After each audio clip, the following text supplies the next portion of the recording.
The play on the field, the courts, and the ice is just one part of sports. Behind every game are the people hard at work so we can enjoy the action. They're the owners, administrators, agents, broadcasters, and promoters who bring the games to life. Meet them when you go behind the game with Patrick Klinger and Bill Robertson.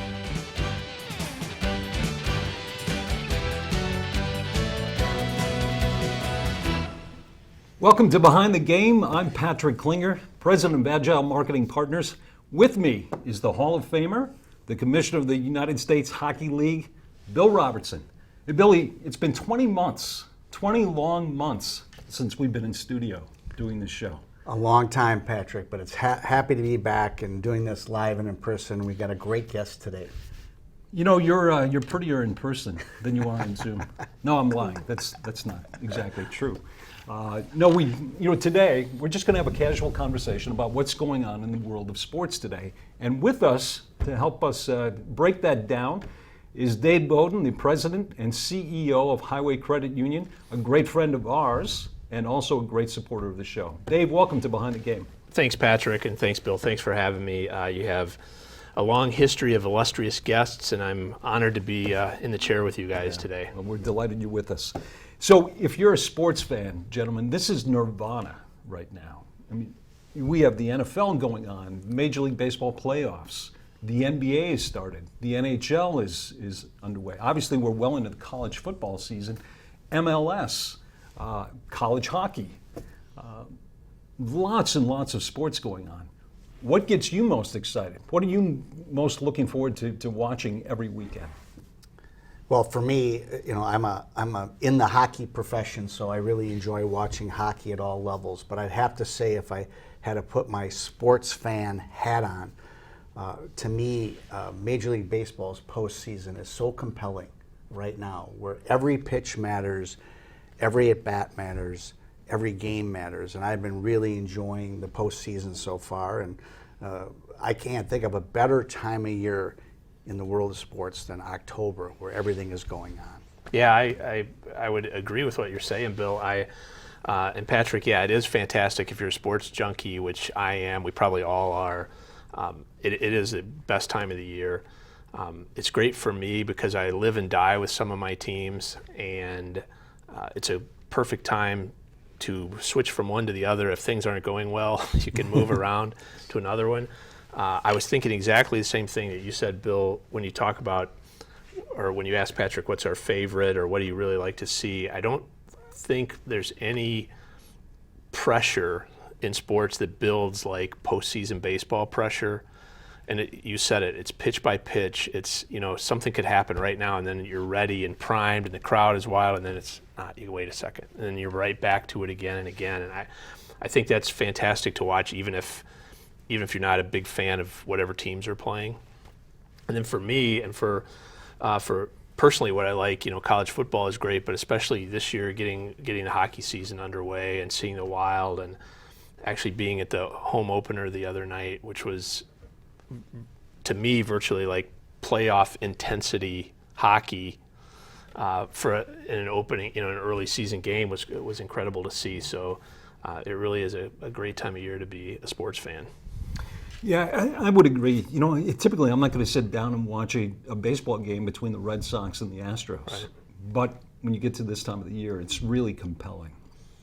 And there is something very special, too, about college football on Saturday afternoons. That atmosphere, that environment, the excitement that goes with it. That, too, is one of my absolute favorite things about sports. Just that energy that comes from that kind of environment and atmosphere. Go ahead. Oh, it's kind of amazing to see and understand now the difference, even if you're watching on TV, to see the sports with the fans and in the stadium, and how much that really impacts the whole experience of watching. Because we tried to get our sports fix last fall, during the pandemic, and maybe there was some fans in a few venues, but you didn't have that, and it really adds a lot, not just if you're there, but watching on TV. It's been, it gives you a new appreciation for that we maybe didn't quite realize until we had to go through this. Well, there is a thirst for it, and We were talking off air a little bit about this time of year. And I think the only other time that rivals this is maybe March and early April when you have a lot of sports going on. You have NHL and NBA and college hockey all finishing their seasons or getting close to their playoff time. And then you have the Final Four happening. Major League Baseball is in spring training. The NFL draft is coming. So there's a lot going on. But this past Thursday, only 25 times in the history of sports have all the major leagues together played on the same day or night. And that's incredible. You'd think it'd be a lot more, but only 25 times. That's amazing. If you're a sports fan, you kept the remote control busy over the last couple of days, for sure. Hopefully we're on the very tail end of the pandemic, and we're seeing, of course, fans returning to arenas and ballparks and stadiums. The question is, are they returning to watching on television as well? It seems to be the case with the NFL. The ratings are up. NBA, it's so early. You know, they're a little flat right now. NHL seems to be up a little bit. MLB ratings were way down this year, and it's something we'll talk about in a moment. But one of the things that I found was really interesting is the WNBA ratings were way up, about 50% up, which I think is beginning to speak to the growing popularity of women's sports. Yeah, I think you're right. I hadn't been aware exactly of how the ratings were and some of these things that you were mentioning, but you know, there's probably a few things going on. Again, moving out of the heart of the pandemic and activities without fans, which again isn't quite the same experience. And when the WNBA was back just this summer, and that was one of the first opportunities probably for people to be both back in the stadiums or in the arenas. And to start to fill the gaps that we're missing from last year. So I do think people are hungry for sports. There's a lot of options, so some may be up and some may be down. And people are seeing, especially here in the Twin Cities, that the WNBA has a pretty good product. And obviously the Lynx have been a fantastic team on the court for many years now, and we're hungry for a winner. I don't know if you've noticed, but some of our other teams haven't quite gotten to that pinnacle recently. And the WNBA is there with the Lynx, so it's a great observation. I also think, too, to add to that, that the Summer Olympics that were supposed to be held last summer in Japan, with the rise of women's sports, really helped people get in tune with. There's some really, really good women athletes, and we need to start paying more attention to this. And I really think that had a factor in how well the WNBA is doing versus some of the other major professional sports. Mm-hmm. You know, one of the challenges that sports has right now, you know, as we're discussing viewership, is cord cutting. People who are dropping cable. You know, cable's gotten extraordinarily expensive. I think we're paying somewhere around $200 a month for a cable bill, and some people, you know, that's too much. So they're dropping cable, and as a result, they're losing those channels that broadcast sports games, which is a real problem for the teams, because the way that they cultivate fans oftentimes is through television. Well, we personally hope they're not dropping cable because of Behind the Game. They want this on their cable outlet. Yeah, this show should really help. Patrick, help with that. Dave, I couldn't agree more. Well, it is a concern. concern. Get a check from Xfinity. It is a concern overall. And I think people are watching less television during the pandemic. Some people think they'd watch more. I think they're finding other things to do with their time. And that's another reason, as well as the huge expense, as you stated, that cable and satellite is costing people these days. They're finding other things to do with their time and money.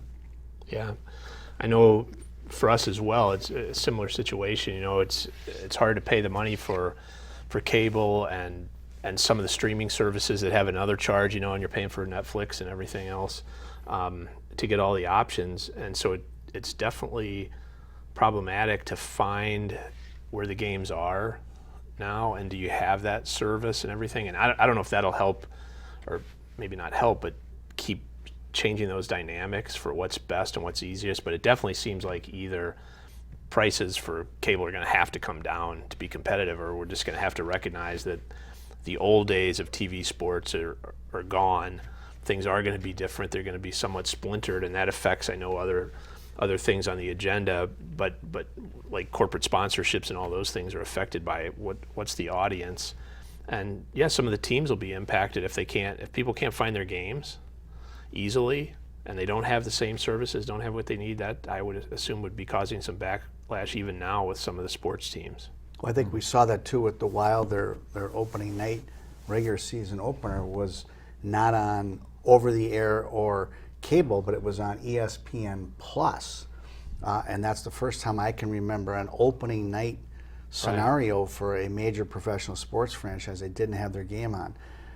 So for me, it's really an interesting dynamic that we have these days with where sports are at. I maybe think that there may be too many games on TV, to your point about where to find them. Should teams have 82 of their games on television? Should baseball have 162? Is it better to have 2/3 of those games on and make people hungry to either come to the arena or the ballpark, or to make sure that they know where the game is at to watch it on appointment viewing, as they call it? Mm-hmm. Interesting, because that's kind of how things were a number of years ago, right? You couldn't count on every game being on TV or streaming or whatever, and people have gotten used to that now. And now it's kind of going the other way again a little bit with the splintering. So it will be interesting to see what works best as we go forward. And we'd like to remind viewers that we're being joined by Dave Boden of Highway Credit Union today. Let's talk a little bit about a sport that all of us love, baseball. You know, you were in professional baseball. I was in the front office of a professional baseball team. It perhaps is no longer America's pastime, but it still is very much part of the fabric of this country. But this year they were at a 37-year low in attendance. Now, some of that is due to the fact that some of the ballparks didn't have full attendance, full capacity when they started, but nonetheless, their attendance was way, way down. I ask you, do you think baseball is in trouble? Well, I don't have the depth of knowledge of the inside of the sports as you guys do, but I do kind of think it's, yeah, in a little bit of trouble, you know, in terms of, you know, getting kids involved with the game and people being able to, you know, to watch on TV, but with all the other options. And, you know, I think it's all been hashed out, the, you know, the length of time of the games and the nature of, you know, the current generations of kids and video games, and, you know, we all need everything fast, and we need you know, we got to see the results fast, and we got to have action and all that stuff, and that's just not the nature of baseball. It's a different game. I happen to would really say that it's my favorite, but I'm old school. I think maybe I share that with you guys a little bit, and I still think, you know, there's literally nothing like walking from outside to inside of a ballpark and seeing that field. And, you know, I can remember I was a kid, and I can remember taking my kids, and I don't think there's that same element of, you know, that hits your heart with other sports as there is with baseball and the ballpark and that kind of stuff. But I do worry that, you know, maybe that is old school, and it's not what's going to be the case over the next 10, 20, 30 years. Yeah, Bill, you know, the average baseball game this year, I think, was somewhere in the vicinity of 3 hours and 10 minutes, which for people whose attention span is shrinking, particularly young people, that's a problem. Well, it's also, too, I think you go back to when I drive by fields now, there's soccer being played, there's lacrosse being played, there's football or touch football being played. I don't see as many young kids playing baseball. And when we grew up, you went up to the field with your bat and ball, and your buddies joined you, and sometimes others, and you just played the game. We're not seeing that. So the game is not progressing with getting younger people involved. The other thing I think, and I think Major League Baseball needs to take a look at what David Stern did with the NBA many years ago, is when he started as the commissioner. and I think he was one of the greatest commissioners of all time. But he thought about promoting the stars of the game at the highest level. And he had some good players, and Magic Johnson, Larry Bird, Michael Jordan, Scottie Pippen, to name a few, David Robinson, you can go on and on. But everybody knew those names when they came into your market. I don't think people know when the Anaheim Angels or the Los Angeles Angels come in that Mike Trout is a star player. They just don't have that feel anymore. You don't know because players are changing teams every couple of years, and they need to do a better job, the sport of baseball, of promoting their best players. I couldn't agree more. We're dating ourselves, but when we were kids, everybody knew who Reggie Jackson was. You knew who Johnny Bench was. You knew who Catfish Hunter was, right? They were some of the biggest stars in sports. Someone like Mike Trout, who's arguably one of maybe the top 20 players of all time. And he could walk down virtually any street in this country and nobody would know who he was. So yeah, that's a challenge. You're definitely right, and I don't know how they bridge that gap, but I think you're onto it. I remember, again, like you say, dating ourselves, and maybe this is just because it was pre-video games and mobile and all those things, but baseball cards were the thing you had. I mean, that was it. You identified the stars. You knew the players. You knew their stats. You knew what everybody did. And like you say, then when it was, after school or whatever, you just go to the park with ball and glove and you play whatever. You pull together a game. And it is sad to pass by all the parks, and if you see anything at all, it's an organized league game, but just kids out playing. So it's tough, and I think you're right. If you don't know the big names, you don't know the heroes, and the players move, and maybe this applies to all sports, but with free agency and player moves and holding out and all the things that happen, it's harder to get attached to players as well. So it's a tough challenge. One other thing, if you remember as a youth, when you open up your newspaper, which very few people open up a newspaper What is anymore. that, Bill? I'm not... Now they're reading it online, but you could see the box scores, and you could Right. see who was playing for the Minnesota Twins, the Milwaukee Brewers, the Detroit Tigers, etc. And you knew all those players. And fans just don't know who all the players are anymore, even in their own home cities, which is very sad to me. Yeah, It's a lost true. art. Yeah. Yep. It's definitely nostalgia. You're bringing up, and it's probably like, who's going to care? Like, okay, there's dad or grandpa talking about it, and it was sports on the radio. I mean, the way to go to sleep was listening to a baseball game in the summer, and that was just, it's almost subliminal at that point. You're hearing the players and the stars and the cool stuff that's happening, and it'd be great to get some of that back. Definitely would. Well, let's move from baseball, which may be struggling a tad right now, to a sport that really is going through a renaissance, and that's golf. People were, just a couple of years ago, were ready to bury it and throw dirt on top of it and said, nobody's playing golf anymore. Pandemic really changed that. This year has seen more rounds played since 2007. So it's really remarkable that people are back out on the links again. It is. I think the pandemic proved that you could be outside and do that safely and 6 feet apart from people you're playing with. And I think the sport needs to capitalize even further to get more people to play. The one issue I always see with golf, and all three of us can attest to this, but I can attest to it myself, it takes a while to play the game. It costs a lot of money to play.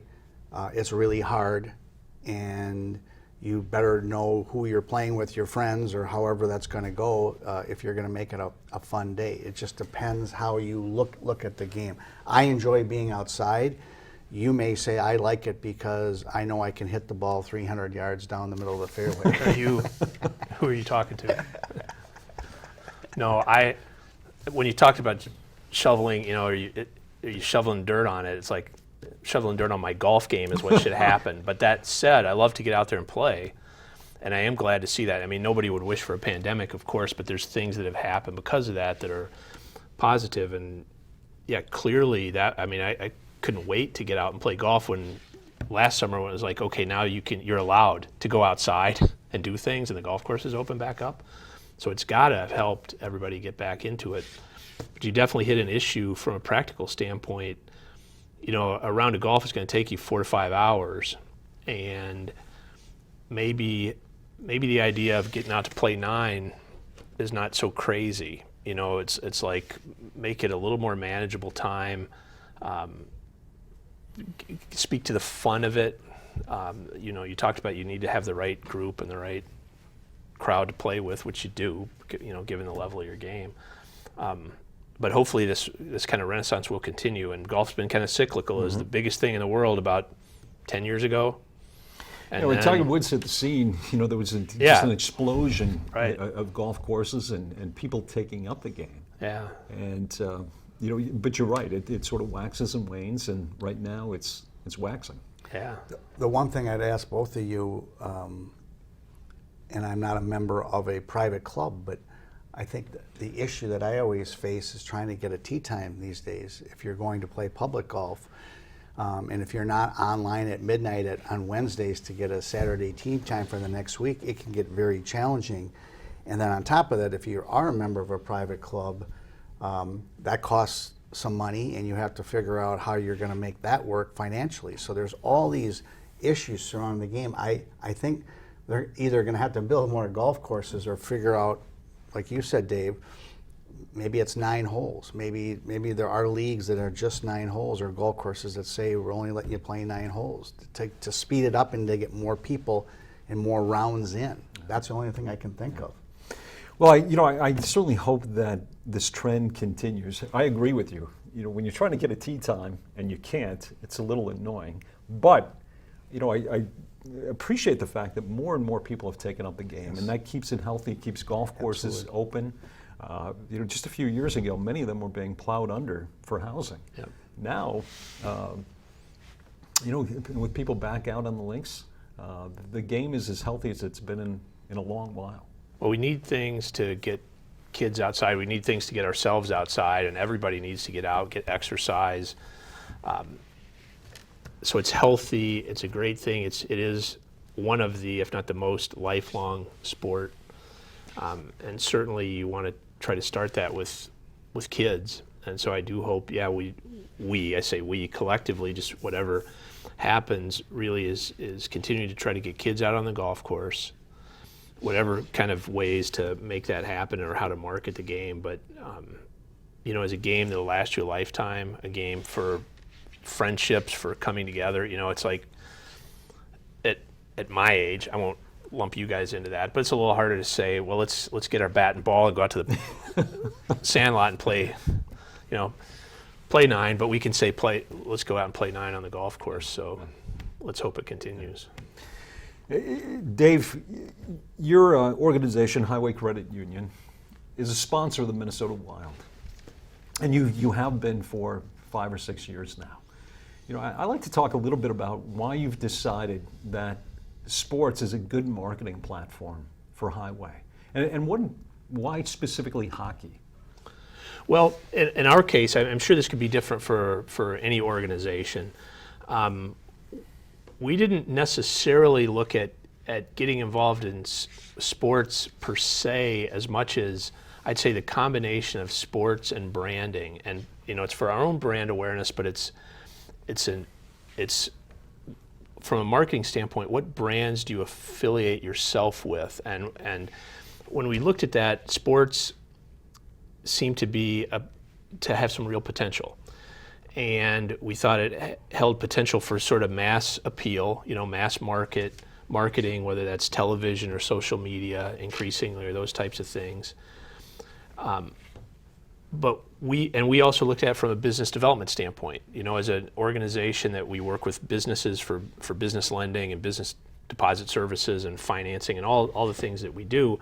And so games, tickets, entertainment, those are the types of things that can also be valuable from a marketing or business development standpoint. So then when we were looking further, again, we didn't necessarily say, well, let's look at hockey per se, but we were looking at the Twin Cities marketplace, and as a St. Paul headquartered organization, we were looking for kind of marketing from local and then further out. And of course, the Minnesota Wild are located in St. Paul. And as we started to look at that, the Wild have a great brand. What's something that's really important to us at Highway is our community involvement and outreach. And the Wild have a stellar reputation, well deserved for their work with the communities. And so as we work through it all, it seemed to be a really good fit. And so those are the kind of reasons we used, although I know it could certainly be different for anybody else, and there's different reasons to select different teams. But it's the state of hockey. We keep hoping, like everybody else, that we're going to go on that Stanley Cup run one of these years. And this year, knock on wood, so far early, it looks like we're off to a great start. But it was a good fit from a community standpoint, a value standpoint, marketing in the area and out for us. So that's kind of how we ended up with the Wild. And Bill, I'm guessing that corporate sponsorship is pretty important to the USHL as well. And that's something you're looking to grow and develop? No question. The USHL needs to grow that area. And during the pandemic, a lot of people backed off in the respect, whether it was at the WCHA or now the USHL, in wanting to spend a lot of money on that when they knew there weren't a lot of fans in the building. So that's turned the tide. But absolutely, it is a critical piece of our business, and we hope that it continues to flourish. I'd like to ask you, Dave, from your perspective, have you thought about on the outreach besides the NHL's Wild, which I understand completely why that works? Is it something that you'd look at to say, I think we should be involved in another sport, and you said you like baseball or golf, or a specialty event that comes to the Twin Cities every few years, the Super Bowl, the Final Four? Yes, I would like to have a Super Bowl commercial for Highway Credit Union. Okay. But yeah, of course, yeah, we look at those things. We've participated, I'd say, in some smaller scale one-off events and stuff like that. Whether it's some simple marketing or some community projects. So we're always looking for that type of thing, I would say. Again, it's not so much just because it's sports, but just what are events, activities, causes that have a lot of reach, a lot of impact. If something has a tie to youth that we can use, like we have with the Minnesota Wild, we have a promotional activity and an outreach, a community outreach effort called Hockey Kids for Kids, and we work with Minnesota Youth Hockey for that. And so if we can find sports or events that tie a number of those things together, we're always looking, of course. Terrific. Well, gentlemen, we've pretty much come to the end of our time. We could sit here for another half an hour at least talking about the business of sports. So much going on in the industry right now. But alas, we've come to the end of our time. Billy, always great to see you. Best wishes with the USHL. Relatively new position. It's been a couple of months now. Yes, it is. 3 months in. Yeah. And it's going well. I'm enjoying my time promoting the game of developing young people playing college or pro hockey. And David, thank you so much for joining us. Well, continued thank you for best having wishes me, to for sure. to Highway. I know it's been a good couple of years for you, and hope that continues too. Absolutely. Thank you very much. It's an honor to be here with you guys today. Yeah, terrific. And thank all of you for watching Behind the Game.